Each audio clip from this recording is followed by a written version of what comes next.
volunteers at the show were excellent. Wonderful, wonderful, all right. Also, so, I'll get with you about the, joining the, we'll put that in later, about the Southeastern Federation. So, Blake, did you have anything that you wanted to report, just for the society? Yeah, nothing offhand. The only thing I could say is we did change our storage space to a new facility. So our storage space that we store all the stuff for the show and all the supplies we use for the society is currently located on the west bank off of General de Gaulle. And we went from a 10 by 10 storage space to a 10 by 20 storage space, which is in Harahan, right next to the Huey P. Long Bridge. And we went up like twice in size, and we're going to be saving about $70 a month to do that. So fiscally responsible, yay! And we're just, able to save money and get better storage for us. So it should work out well for us in the long term. So to your knowledge, are we finished moving from one to the other? I'm unaware if anything has been moved other than what you and I did. So. Okay. All right. So we probably need to get with somebody or get that done before the end of the month.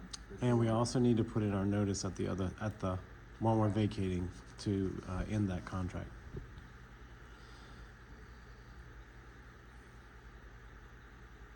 If anybody's free, anytime we go the weekend through the week, let us know. And like to finish up the storage shed from the old place to the new place, we're more than welcome to the volunteers. It would be helpful if you have a very strong back, strong constitution. All right, dolly in the truck.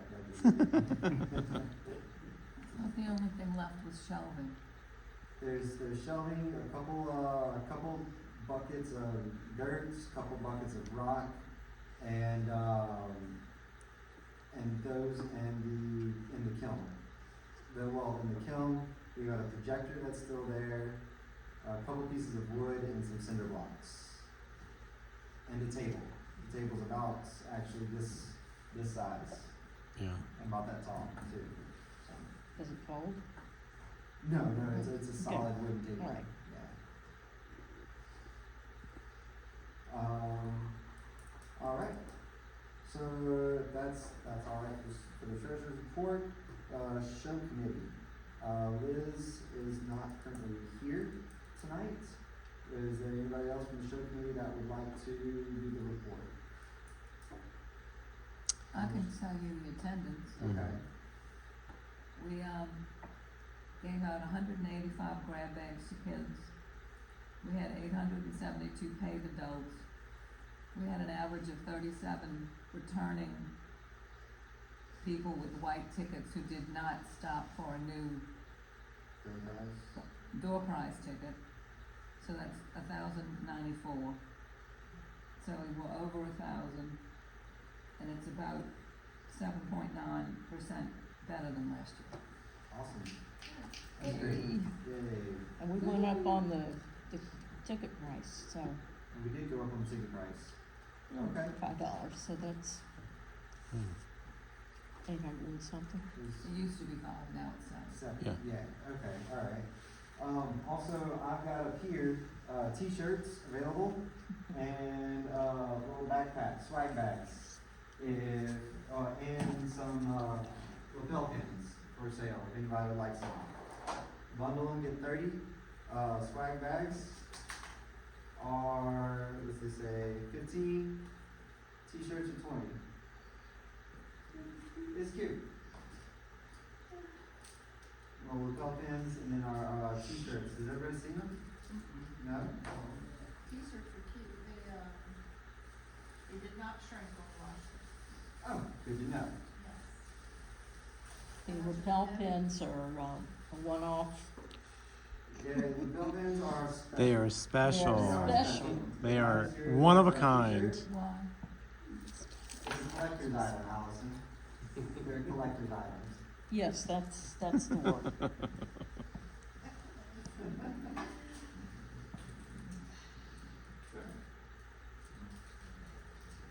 All right.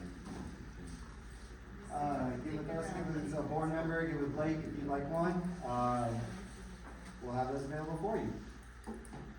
The next committee that's going up is the lapidary classes. I know that we have not had very many throughout this year, but come in February, they'll start back up over at my place in Araby. I've got to set up again. Well, now this will be inside of the shed instead of outside underneath the tent. So I've got a system that's going with AC. If it gets warm or cold, warm or hot, yeah, warm or hot, yeah. Because there's no heater, so it's warm or hot, you gotta cool. Move around a lot. Yeah. But that's what's going on with the lapidary classes. Stay tuned in January. We will get those announcements going back up for our February class and get your cab on. So the next item that we have slated on the list are going to be the special orders for what's going on. We're looking at joining the Southeastern Federation again. It was about 8 to 10 years ago that we were a part of the both federations, which is the South Central Federation, which includes Texas, Louisiana, Arkansas, Alabama, I want to say. I don't think so. No? I think that's part of the Atlanta. Okay, all right. So there's Arklatex is pretty much what it is incorporated. Okay. And then Southeastern Federation incorporates the Alabama, Mississippi, Florida, Georgia, South and North Carolina, I think. The benefits of being part of the Southeast Federation was, I have them there. So they got the Mayo Education Foundation, which is a national, it's a national scholarship program that we can apply for. We've got the Federation-sponsored club insurance, which they are capable of writing in a different format than our federation. It was a big thing going on, technical stuff with the show. We almost didn't have the show because we couldn't get the insurance written correctly. But they would do that correctly for us. Then the field trips to Mississippi, to Florida for the shark teeth, the clams, going to Georgia for the hog line, going to anywhere over that way. You need to ask, if you're not from that federation, you need to ask permission to go rock counting on, if you're a society, on their territory. It's just a territory thing. It makes everything a lot easier. And it's also, you get the William Holland classes, which are a plethora of anywhere from beading to silversmith to lapidary to any type of class of lapidary source that you would want to involve yourself in. William Holland's got one for it. They're in North Carolina, aren't they? I believe so. Georgia, no. They're in No, Georgia. they moved. I thought No, they're by, they didn't move. they're not far from Atlanta, right? They are in YouTube. Library education, so William Holland. They have dedicated, also, they have federation weeks at the school. They're in Georgia and Wild Acres. So lapidary That's schools in North the Carolina. southeast are the William Holland, the Young Harris, Georgia and Wild Acres, Little Switzerland, and North Carolina. So they That's got North it. Carolina. Yes, they got it all up and down the East Coast. We are lacking that in the South Central Federation. Wild Yes. Acres is currently operating on sort of a limited basis because of damage from the hurricane last year. Okay, well, but that would Just be let- available to us. just mention it. This just be available to us. And they also have competitive cases and judges that the Federation can come around. So it's one thing to hold a Federation meeting, at our show. It's another thing to have the judges come around that from the federation to actually have a legitimate showing and judging of cases. And if you're not sure what I'm saying, you know those display cases that are at our show, everybody knows, they walk around and see. So there's a specific set of rules if you would like to participate that go along with each case. And you can compete regionally, then you compete nationally, and then you compete, and then from the nationals you're able to go to and travel with the American Federation and compete against I guess everybody. So but there's different recognitions of different levels, different awards that you can get, and they are active. Their federation is active. So the negative to joining that federation, so there's the other part, is that dues would probably go up by about $5. So from $20 to $25 a person. That's not a lot, and it sounds like there's a lot of neat stuff that you can Yeah, get agreed. access to Absolutely. through them. I agree with that. Agreed. Yeah. Okay. Can we vote on it? Well, so that's all, yes. I do have a question. Sure. It sounds really cool, and we currently belong to Southwest. South Central. South Central. Yeah. Where none of those things are happening. Correct. Yeah, so, what would it take to just like incubate those things for the entire region? Location? Just like, not like this location, not like, we don't know where we exist and but also just like, the geographical, like, Right. actual, like, I mean, Well, Louisiana's pretty simple. I understand.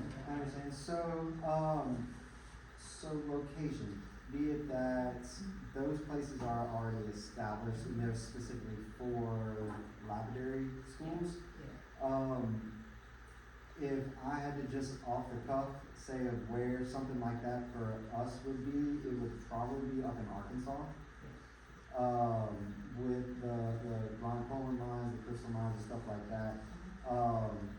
That would be where our closest, Arkansas, maybe Houston or Dallas would be where our locations would be located if we were to have something of that scale go on.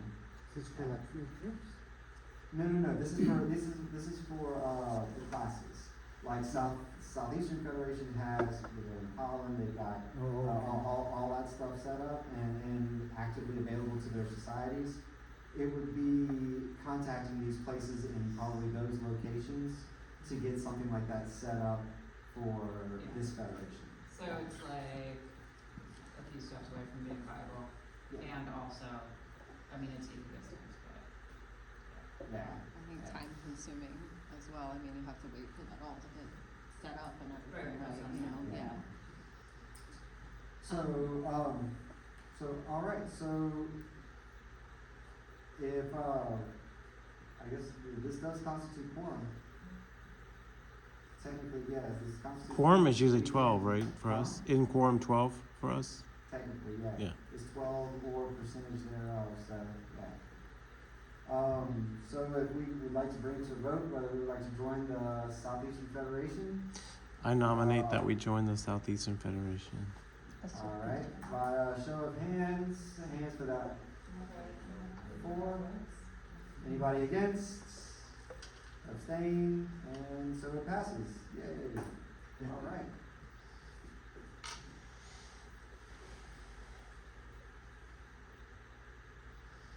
And I will get the necessary paperwork together to apply back to the federation. So we can belong to both. Yes, We're in the unique We have opportunity because of where we are, right? correct, yes. So will we be in both federations? Yes. East, Central, and? Yeah, Central and Southeast. Mhm. We actually, way back when, helped found the Southeast Federation, or helped them, establish. Well, they always. Well, we also petitioned to leave, so shame on us. Yeah, right. So, when we had something good going on.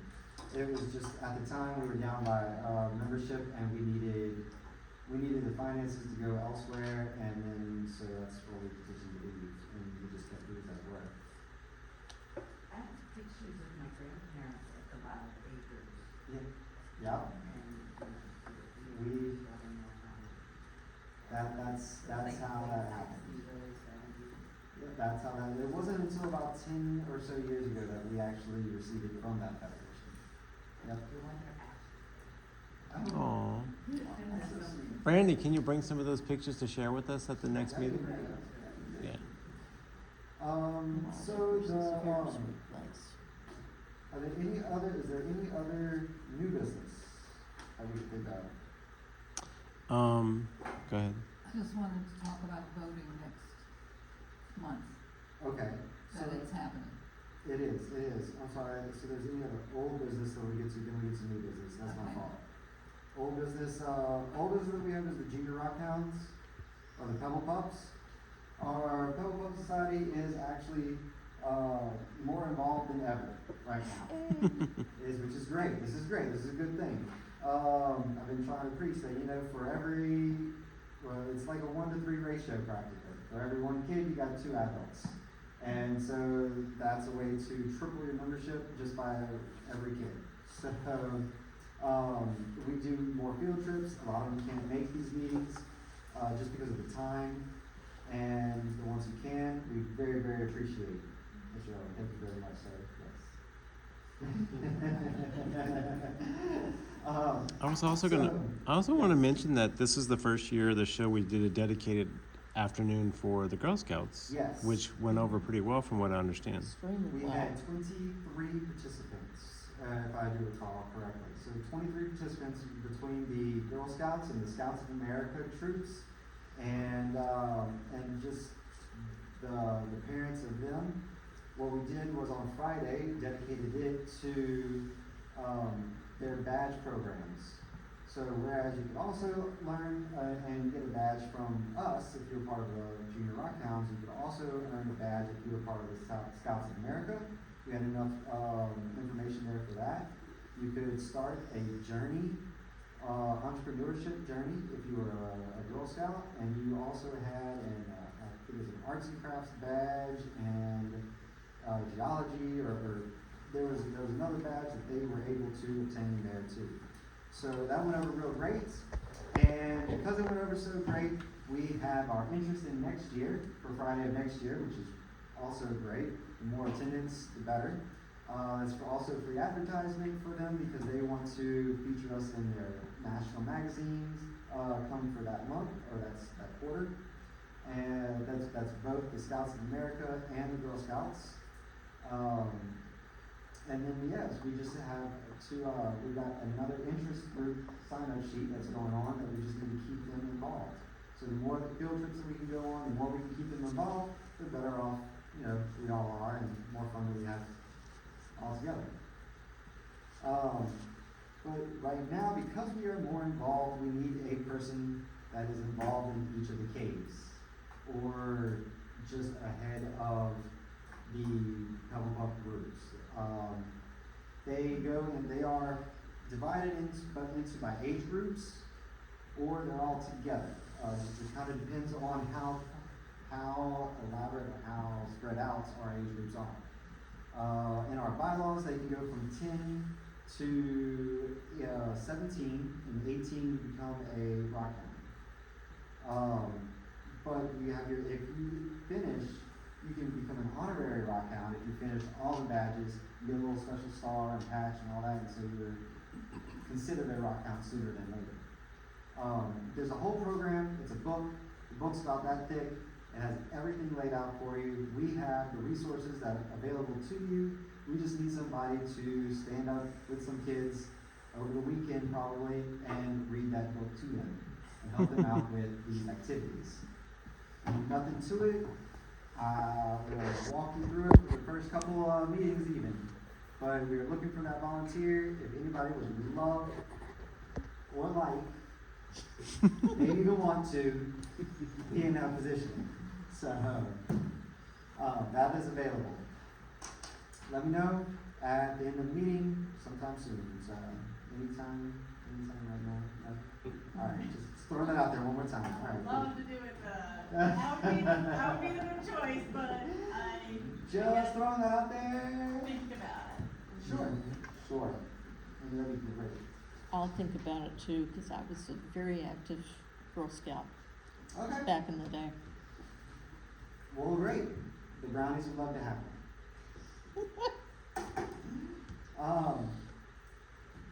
Wonderful. So, then that concludes old business. So we have our volunteers, to think about it, yeah, alright, and then new business. So new business is, we're going to go into, elections next month.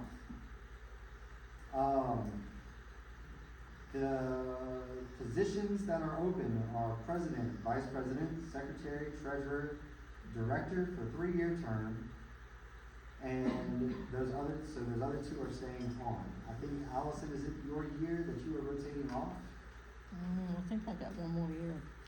Still won't be. You got one more? Yeah. Okay, I then think. it might have been Jabray's year that's rotating off. Yeah. Because currently it's the current director 'Cause is this- Jabrea. It's 3 years, right? Yeah, there's a 3-year term. And I think this is her second year, if I remember right. I think so. Okay. We'll have to look at when she was We'll figure elected. it out. Right. Well, there is a position open as a director. It is a 3-year term. The reason for being a 3-year term is because there is so much turnover with a president, vice president, treasurer, and secretary.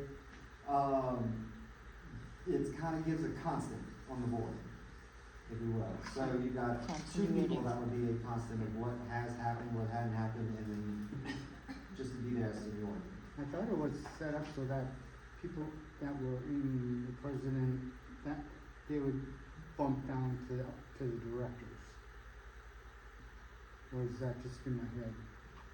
If we have somebody else who wants to be president. Correct. Yeah. Correct. Other than that, because if there's nobody that wants to be president, then we still need that rotation going on that director, for that director.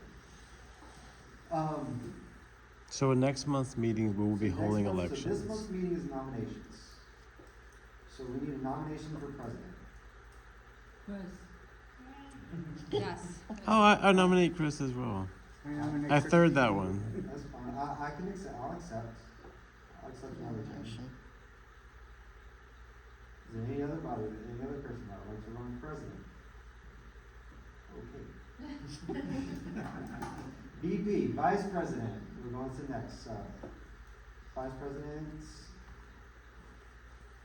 I nominate Linda. Second. anybody else? Does Linda accept the nomination? Well, if no one else will, yeah. Yeah. no one? Okay, alright. Any other nominations for vice president? They do not have to be present to nominate them.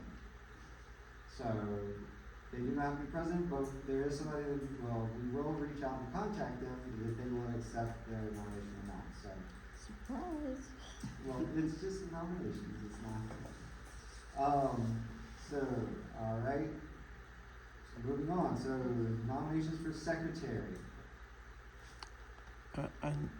I nominate Terry. Second. I accept. Are there anybody else that would like to run for secretary? Alright, great. So nominations will, they can still be open. Are we live right now? No, just one, okay. So moving on to treasurer. I nominate Blake. Blake. So I've really taken this year to be what I call the treasurer in training, because I've only had training wheels most of this year. I really didn't take over till July because there was a lot of financial issues with our accounts earlier this year that I just didn't feel comfortable until all that was settled. So I'm still learning the ropes, so I'm happy to go for another year, and I think I'll have more control at that point. So Okay, Great. great, great, thank you. And then we need one more director to fill in our 3-year term position.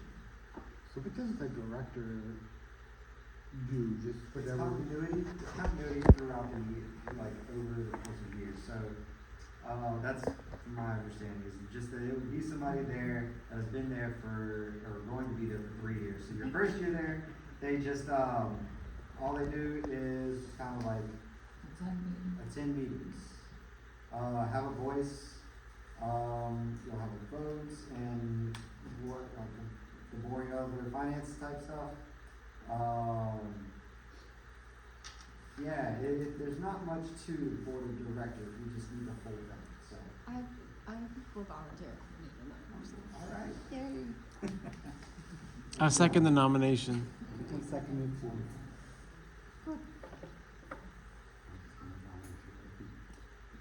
Well, you can Awesome. so. I will give that to you. No, go right ahead. I can still show So, it. the next thing on new business we have is the shed content determinations. So determining what else is in the shed.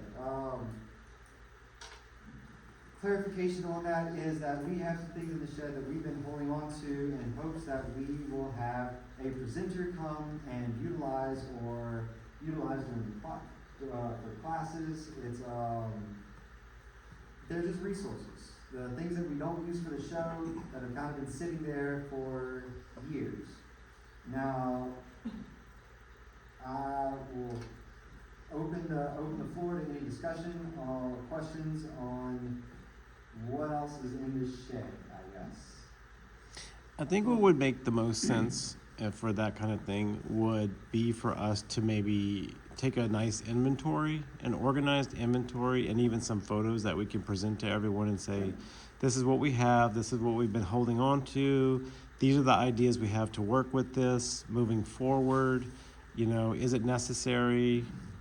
Should we look at losing or, reallocating some of those things? But I don't think most people in here are gonna have a working knowledge of what we're talking about, so. So move the table it to next month. I would table or- that until we can present them with an organized, Alright, yeah. sure, no problem. Well, Second, yes, Allison? I would like to make a comment that Yes. I think we ought to figure out whether the equipment that we've been hanging on to for decades is functional, and for stuff that we haven't used and we've just been hanging on to in hope that somebody would come. I think we ought to consider Donating it to a museum of lapidary arts. of ancient artifacts, but I think we ought to consider What was that scale thing? selling it or donating it or something What was that long scale looking thing with the, to raise some funds for working equipment that we can count on. So, alright, so to counter that is that all those machines work. You They sure? all work. All right. For certain. Those motors work. They're slab saws, they're trim saws, they're rock saws, they are gravity fed. They're not brand new by any means, but they are in working condition. They just have not had anybody to use them in a while. Those machines, the fact that they work and nobody wanted to use them is just the fact that nobody wanted to take them home, clean them up, and then let the society come over to their place to utilize said saws. They all work. How about the burnout Let's film? inventory it Yes, first, and then we'll yes, all know what yes. we're talking about. Sure. and Right, We okay. can make an Absolutely. informed I agree. decision. Can we do But that's a classes great like idea. I at agree. the shed? no, absolutely not. There's no electricity. No. Yeah. Alright, so there's a motion to table until, further information is gathered. Yeah. A second, yeah? Yep, Great. okay, good. It passes. Jen? Yes. Yeah. And then is there's, and then so we have our public health, nominations, or just we'll think about it till next month, yeah? Maybe next month? Yes. Okay. Let me think about it. Sure, The, sure. so we talked about every other month doing Correct. something, right? Yeah. So that'd be like every other Sunday. I mean, yeah, roughly. Every other month for, what would we do, like the day before New Year's? Sure. Because that would technically be the second Sunday. So we do the second Monday. So. Yeah. All right.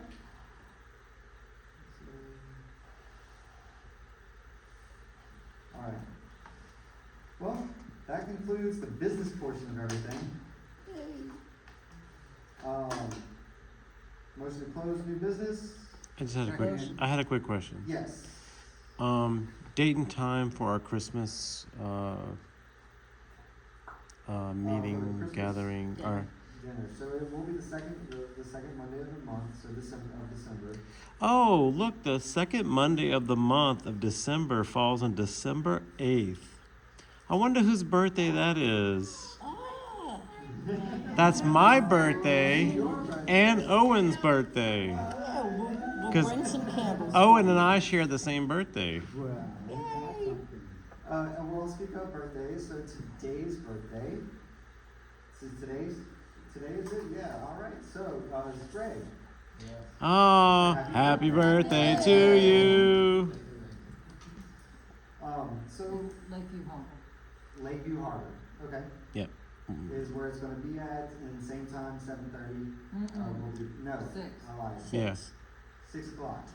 And the We'll way, send out an invite. Don't worry. yeah, and the way we've done it in the past is they give us like 2 options for you choose what you want to eat, and it's a full course, like 3 or 4 course meal or whatever. I think it's 3 courses, salad, choice of entree in advance, and dessert. Yeah, and then we also do our white elephant gift exchange at the same time, which last year was a lot of fun. We had a great time with that. Yep. Sure did. Everybody went home with something. Without further ado, we have Will. All right.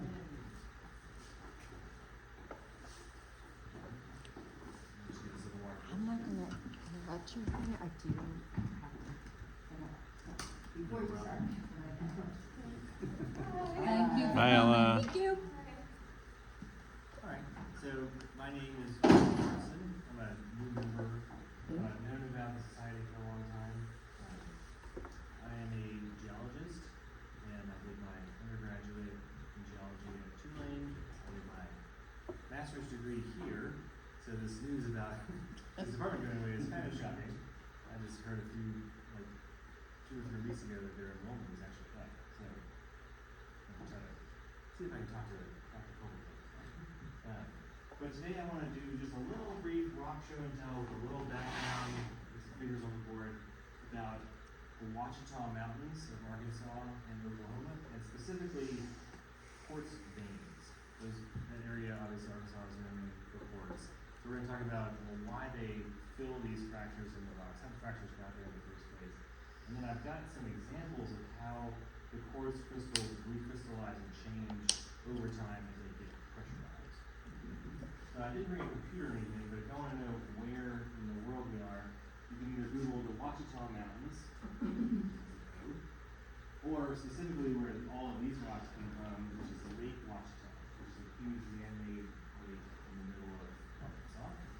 And it's a really good place to go find rocks because most of the Ouachita Mountains are covered in vegetation, but along the shores of this lake, as the water fluctuates and goes up and down, it exposes, washes away all the topsoil and exposes all the rocks. So as far as the presentation is going to go, I'm just going to talk about a little bit of how the mountain was formed, and then show some example rocks. I figured afterwards, then we can just come around and mess around and look at it and just talk about it. None of them are valuable or anything, because these rocks kind of do. Alright, so, where to start? Where can I talk about? So before, yes. What oh, is abyssal plain? I can get to that in a second. That just means the bottom of the ocean. Thank you. The deep ocean. Thank you. Way down. Actually, this shows kind of structure as well. So, like, out here, very flat, not a lot of features, just mud and weird animals.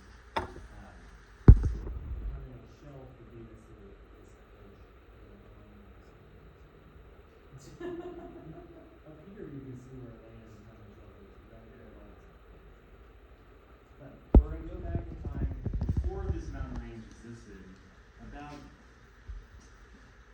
say about 500 million years ago. The ancestors of the North American continent just had what we call a passive margin. So think about the east coast of the US right now. The continents are pulling apart, they're not smashing together. And so what happens is you get a lot of sedimentation on continental margins, and those become sedimentary rocks. Also, if anyone has a question, it's very informal. So this is like a diagram that you may have seen in physical science classes. Cross section of a continental margin or just a basic shoreline. You've got land over here. You've got the shoreline, which in a lot of cases is beach or delta or estuary. Sometimes it's rock. And then you've got this kind of flat, broad area that we call the continental shelf at a very, very low slope.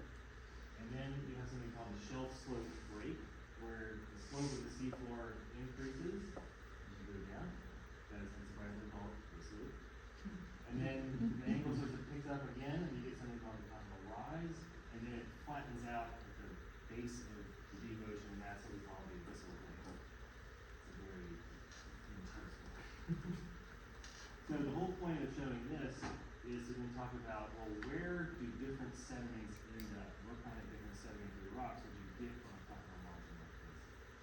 So let's talk about the basic principle of sedimentology, which is the study of how sediment, or little pieces of rock, get moved and get dropped off somewhere. And that basic principle is pretty simple. The larger the piece of rock, the more energy it takes to move it. So it takes, and in this case, we're going to talk about just water moving stuff, so rivers bringing sediment into oceans. The river has to move faster to move a piece of gravel this big than it does to move a piece of silt that is almost microscopic. And so when rivers carry all that sediment into the ocean, they pretty much stop. Their velocity goes to zero because they're just hitting the ocean. And so your coarser things, like your sands and your gravels, are all going to end up in this shore area. And so those sediments, if they get buried and fused, will become sedimentary rocks, and they'll mostly be sandstone. Now the smaller particles, like fine silt and clay, which are actually suspended in the water, they can travel great distances. If you've ever been to like southwest Louisiana, the water's muddy because the Mississippi River carrying that sediment, or the Gulf currents are carrying that sediment from the Mississippi River waters all the way to Galveston. So clay can go a really far distance. So once you get out here to the slope and the rise, that's usually where the clay is going to bypass a lot of this, and you're going to get mostly shales out here. Shale is just the rock version of clay.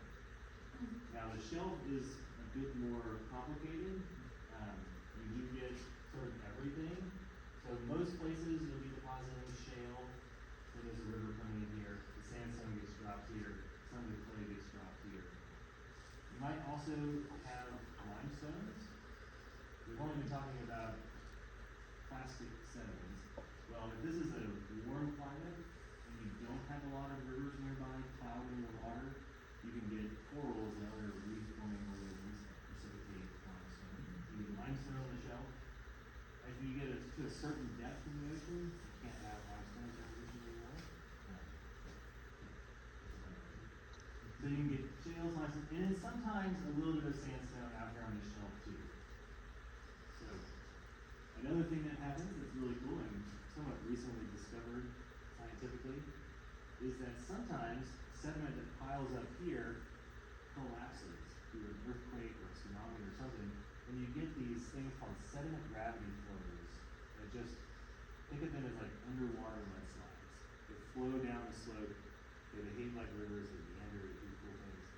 When they get to this rise or this plain, they sort of stop and deposit and build these big fans that are now listed as river deltas. So all this is happening, underwater, it happens all the time.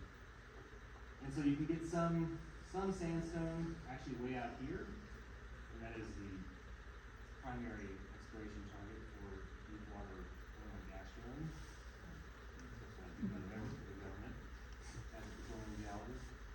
So you can get those sediment gravity flows, and the resultant deposits we generally call turbidite. So you can get some coarser grains out here. But once those are done, out in the abyssal plain, you're just getting shales, or maybe even chert. You get so far away, you can actually have thin bands of chert forming. What is that? Sorry? What is that? Out here on the Chert? abyssal I plain, don't know what it is. chert is just a cryptocrystalline quartz, which means a certain level of microscopic. I don't remember the exact specifications, but It's the formation of all these, I can't think the of the chert's word. kind of a general term for just that size That range. of quartz. microscopic. Yeah, they're like beyond microscopic. Very fine it would be grained. something on the order of thousandths of a micrometer. We're talking things that to see an individual quartz crystal in this rock, which I don't see any gravel, but most of the gravel in this area is chert. To see an individual quartz crystal, you would need probably the world's best scanning electron microscope to see an individual one. So to us, they just look like round rocks. But you can get chert formation way out in the middle of the ocean when you don't have a lot of shale coming in, you don't have a lot of clay, excuse me. Like I said, limestone particles are little organisms that have shells of calcium carbonate. If they die at the surface, at a certain depth, that all dissolves in the water. What's left way out in the middle is just bands of chert. That might take hundreds of thousands of years to accrue a millimeter. Anyway, so no one has to remember any of this. The whole point of all this is that the further you get from shore, the different types of sediments there are, and thus the different types of sedimentary rocks. So most of the stuff that gets deposited in the ocean is never seen. It just stays under the ocean. But what happens when you have plate tectonics and things crashing together, and you lift rocks up and you can see them. So our next thing that happens, so imagine that all this is happening on the edge of the continent, which the Gulf of Mexico wouldn't exist if there wasn't another ocean before that, with a shoreline somewhere in modern day Arkansas, or maybe a little bit further north than that. The continent is just much smaller. So you get all these different types of sedimentary rocks being deposited across this huge area.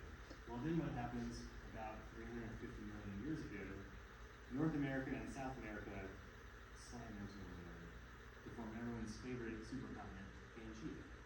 So you've got these continental margins, they're coming together, they squish and make these mountain ranges. Squishing and compaction is the key phrase here. So this is something like what it looks like today. So all of these different layers that were at one point horizontal thrust and fault up and over each other as everything gets squished. And so all of these lines here are faults where something has gone up and over something else. And these are, their end result are these ridges that you see as if you look at the watchtower on the map, which is a bunch of east-west trending ridges. Each one of those is associated with two faults. Yeah, like where the Rocky Mountains came from? Similar process, but the Rocky Mountains weren't two huge continental plates coming together. It was like our continental plate and then smaller little island arcs and little bits of continent just sort of accreting. That's why if you look at the mountain ranges of the West Coast, they stretch for thousands of miles east to west. Whereas the Appalachians are a little bit narrower. But this mountain building event is the same as the Appalachian Mountains. These mountains used to connect to the Appalachians and all formed at the same time as Pangea came together. And they have an opposite on the other side of the ocean too. The opposite of the Appalachians are the mountains of Norway and Scotland and Ireland, Morocco, Western Sahara. Anyway, so the moral of this is that it's doing two things for our, I'm sorry, your question? No. Okay. This is doing two things that's relevant to our talk today. One, it's smushing what could be, this could be 300 miles or so. It's squishing all of that into about 50 miles. So you can drive from like the Buffalo River area of Arkansas down to Hot Springs in one day and you can stop and see all these different types of sedimentary rocks, which would normally be under the ocean and very far apart. They get squished into one little area. And they also, in this process of squishing them, they get really deformed and broken and cracked. when you're smushing two continents together, things that were at one point horizontal can become at weird angles, even sometimes completely flipped over, sometimes folded, you know, in crazy ways like that. This could be a, you know, 3,000-foot thick formation that just crumpled. And so you can imagine that this is gonna lead to an incalculable number of fractures in the rocks. And fractures are just a fancy term for crack. So what happens then when you have all these cracks? Well, you'll notice these are pretty steeply, remember I said they were horizontal, now they're steeply dipping.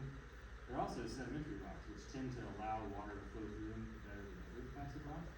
So you have a lot of groundwater that gets in here and as rain keeps over hundreds of millions of years, rain keeps pushing the water down where it gets hot. This is the top of the down. Well, as the water comes down through all these cracks and through the rocks themselves, they heat up, and then they eventually get to somewhere where they go back up and they cool off. This is why Hot Springs, Arkansas has hot springs. Rainwater has gone down, heated up, started to move back up. Now, the cool thing that water does for us is it actually dissolves minerals and then can undissolve them, precipitate crystals. You have crystal growth from water. Now we know that water can dissolve things easily like salt, sugar, or 2 meetings ago we were talking about this evaporite mineral. But someone suggested keep it in the least humid environment you can, don't get it wet, so it can dissolve. Well, believe it or not, quartz can do that too. Quartz is the most stable mineral at Earth's surface pressures, but over really, really long periods of time, like hundreds of millions of years, if given enough hot water, this will dissolve. And so as water's getting down and it's heating up, let's draw, let's pretend that this is one of our, these are rock layers. Let's just say this is all sandstone. And it has a crack in it that is spread open because as there is compression locally, some of the rocks are going to pull apart as they pull apart at the top. So anyway, this is an open crack that has water that is flowed down and then flowing back up it. Well, as the water comes up and starts to cool a little bit, it's dissolved all this quartz from way down in the ground. And it's going to start to precipitate and grow crystals on the side of the fracture. And so when this is just an open, area of water, there's nothing to really stop the crystal growth, so we'll get things that look more like we think of a quartz crystal, just kind of, I don't remember the name for it, but it's almost like a really weird asymmetrical pyramid or a modern skyscraper or something. Definitely don't take those these. This is when the crystal is just free to grow. Water is pumping through, it's laying down atoms in a pattern of lava shape. And you get these crystals in the appropriate thing. And they'll start to grow from both sides. And they'll be free and they'll show this crystal shape until they start to bunch up against one another. So I have an example of that. So this would be the very earliest stages because the crystals have their normal shape and everything. The next stage is they start to fill in sort of sideways. So this one here is a piece of sandstone. You can see small quartz veins here. But this face is 1/2 of one of these. So there would be another piece just like this, flipped over the other side with a vein in the center. And on this one you can see the tops of the crystals, you can see their crystal faces and everything. And you see they're all bunched together. But because this is broken off, there's no other piece, they weren't like fused together. They were just growing from both sides, growing out from that way, growing out from that way, and they haven't really contacted each other yet. So is that where that Wooden Cave down in Mexico? With all the huge crystals? Mm-hmm. That's a little bit different in that there isn't like a mountain building event. You have a bunch of, like, we talk about water dissolving things, especially limestone. It can dissolve huge caves, fill them with water, and the water circulates through. Mexico has a lot of different mineralogy, so you get basically flowing through evaporites, it's dissolving stuff, getting to these caves. When it dissolves something else, it's dropping off one mineral, taking another. So those are especially big. Alright, so the next stage is that we're growing crystals, and then at some point, they start to just like interlock and grow into one another. So this whole thing becomes just crystals, and you really run out of space for the water anymore. It kind of fills itself in and it seals itself off. Got some examples of those. So here's one. While that was the sedimentary rock with half of the quartz vein, this is just the quartz vein with no sedimentary rock. So imagine a rock here and a rock there, but because quartz is much more resistant to erosion, the sedimentary rock's left, just leaving behind the vein itself. And on this one, if you kind of look at it, you'll see that you can see the big crystals. They're easy to make out. There's a few weird blocky ones where it's kind of filled in, but this is sort of sealed off, grown together stage. Here's a smaller example of that, where this is the vein, and my hands would have been the sandstone or the shale. Alright, so then what happens? You filled in your fracture, excuse me, I'm just gonna put it in. Well, this whole mountain building process took about 120 million years. So places where at some point you're having an expansion and the fracture opens, once it fills in, just as like more than likely you're going to get it squished and compressed again even more as you're going through this process of destroying the Earth's crust and opening it up. So an interesting thing happens over time once this gets a lot of intense pressure put on it, either this way or this way. The crystals actually change shape, and they go from being these sort of prisms, not really prisms, but you know, these kind of crystal structures here that are crystalline and blocky, to these long sort of tubes and then spindle shapes where actually just looks like fiberglass. And that's the result of the pressure changing the actual atomic structure of the crystal. So this right here is an example similar to this, where while that's the vein, this would be the vein with sedimentary rocks on this side and that side. And if you notice the difference here, this one has a lot more lines running this way, whereas this is blocky crystals. And you're starting to see those crystals get kind of drawn out and thinned out. And then here's another example, it's a little bit further along in the process. This is a piece of sandstone where you can see the original layers of sedimentary bedding. And then this, of course, is the quartz vein. And with this one, you really don't see any more quartz crystals like this. It's all just these spindles. You can even see the line in the middle where the original crystals had met and filled in the fracture.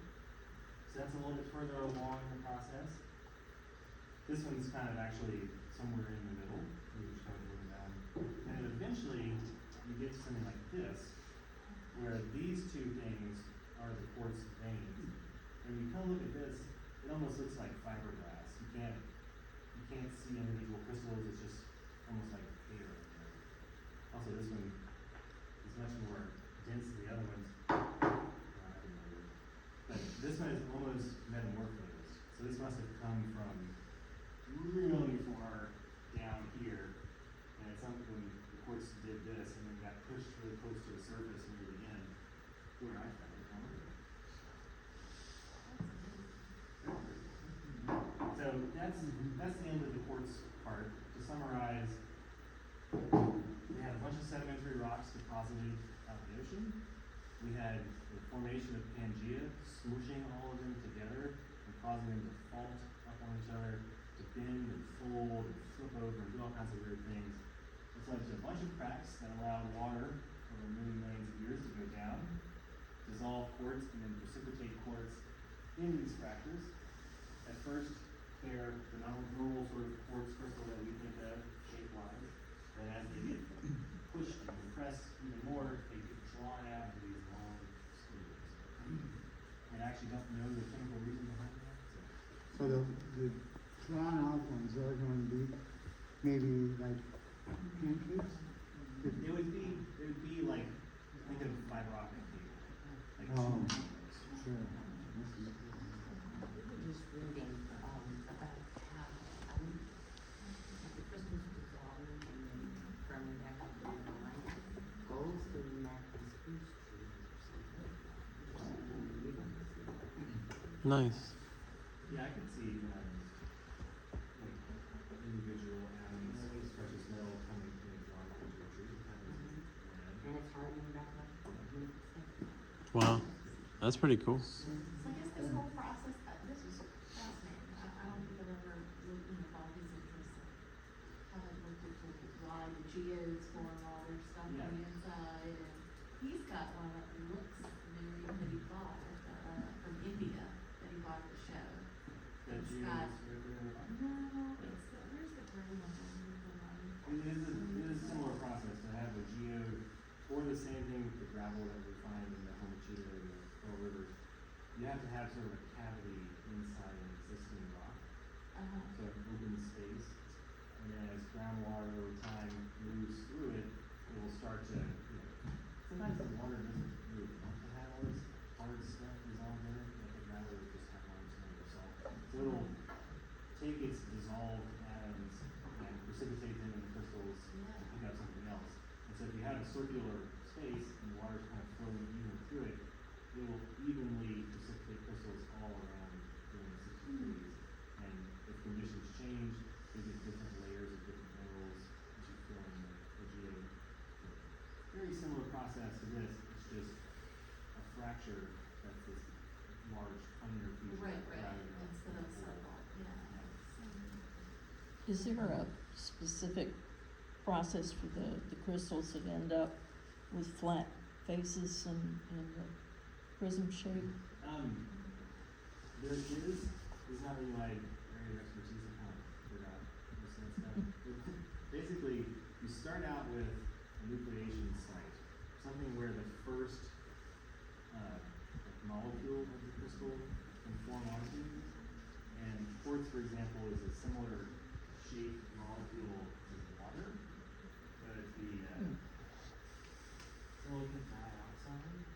So it'll have one atom of silica with two oxygens attached to it. And basically this forms the pattern. It then starts to repeat. You will draw, say you've got water flowing all over this, then you can deposit, for lack of a better term, another silica.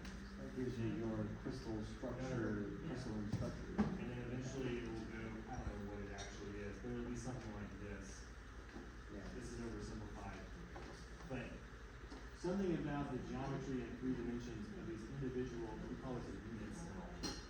This three atom molecule. Something about how electricity wants these, and clarity wants these to fit together in 3 dimensions, is what ends up making the shape. Because a crystal is really nothing more than a huge molecule repeating smaller molecules. Yeah, it's the same thing that's being added on, and down at the single molecule level is what dictates the shape of the crystal, unless it hits and runs into something. Gotcha. So, are you familiar with any of the polymetallic nodules at the bottom of the oceans? They're supposedly like the natural battery cells that are at the bottom of the trenches and all that Yeah. stuff. I didn't know if that was field or. No, I work for a federal agency called the Bureau of Ocean Energy Management, and that is one of our areas of responsibility. I'm not very familiar with it. What I've seen, this is my personal opinion, what I've seen from some documentaries, I think the whole thing is a money-making scam. I don't think it'll ever be economically feasible to get the nodules. And there also is a tendency for these nodules to build up in areas where big ocean currents are coming together and making like an eddy, basically, in that triangle. Well, that's also a place where deep sea reef communities like to live too. So I think a lot of these nodule fields would end up likely being off limits to steam it while it's still flying. So those are my 2 thoughts on it. Okay, alright. Show and tell time? Yeah, show and tell time. So we've got the examples of the ports through various stages. Then I've got some examples of the turbidites. You think back, I mentioned these underwater mudslides that flow down. Oh, yeah. So Mhm. if you ever go on Google Earth and show the satellite view, you look at the continental shelves, you'll see huge canyons. If you zoom in canyons, you'll see like meandering river systems. Those are these underwater mudslides. So I've got a couple of these deposits, which are really cool because there are only a few places on Earth where these actually can be seen. Most of what we know about turbidites are from oil wells, and they collect from oil wells. So the Jack Fork Formation in Arkansas is probably the best example in the world of finding these. Where is it called? Jack formation? Jack Fork Jack Formation. Fork. Where is it located? I can actually tell you there's a great outcrop. The Gray Lake, Arkansas. There's a spillway there. You can see like thousands of feet of rock. Oh, okay. What is, again, cool about the Ouachita Mountains is that these rocks have formed really deep in the earth. Deep in the ocean, maybe 8 to 10,000 feet down, get transported, 3,000 feet above sea level, where we can see them. So I've got some of these turbidites here. I've got some fossils from all the shale. These are from the Ordovician period. And I've got these kind of mystery rocks that I don't really know what's going on, but if anyone's interested, I can tell you my process. Yeah, y'all want to come out? Thank you. Thank you. so much. Yeah,